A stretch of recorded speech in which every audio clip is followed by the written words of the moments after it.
بقول لك يا مكة، احنا عايزين نعمل مقلب في سوير عشان هي مضايقاني ومنرفزاني قوي بجد.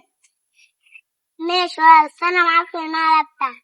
يا ستي ماشي، انت عندك فكرة مقلب؟ لو ما عندكيش انا عندي يا ستي فكرة مقلب جامدة. يلا بينا. يعني مكة واحمد عايزين يعملوا مقلب فينا؟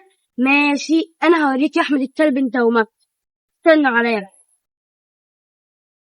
بقول لك ايه يا مكة، تعرفي ان احمد النهارده كان قاعد معايا وبيقول لي ايه رايك نعمل مقلب في البيت مكة؟ وانا قلت له لا يا احمد، ده مهما كان برضو مكة اختنا حبيبتنا وانا بحبها.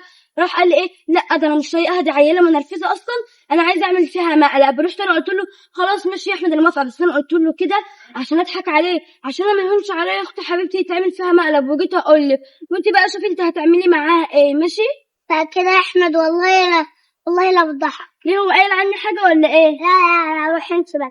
ماشي انا كنت افكر، بس يلا روحي شوف احمد بقى. مع السلامه. والله لا اوريك يا احمد.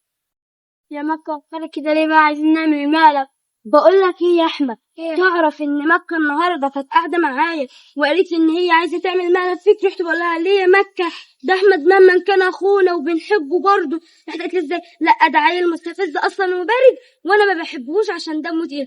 رحت قايله لها ليه يا مكة؟ بس خلاص انا موافقه يا مكة وانا معاك، بس انا طبعا قلت لها كده عشان نضحك عليها، عشان ما يهونش عليا ان انا اعمل فيك مقلب. وقلت اجي اقول لك وانت تتصرف معاها بقى. بجد يا مكة قالت عليا الكلام ده؟ اه والله قالت عليك كده. هو انت ماشي يا مكة، تعمل فيا مقلب؟ ده انت اللي عايزه تعملي فيها مقلب وبتشتمين. انت اللي عايز تعمل فيا مقلب. ايوه عشان ربنا يقدرني على فعلا خير، ما بحبش اخواتي يتخانقوا. مع السلامه انا بقى.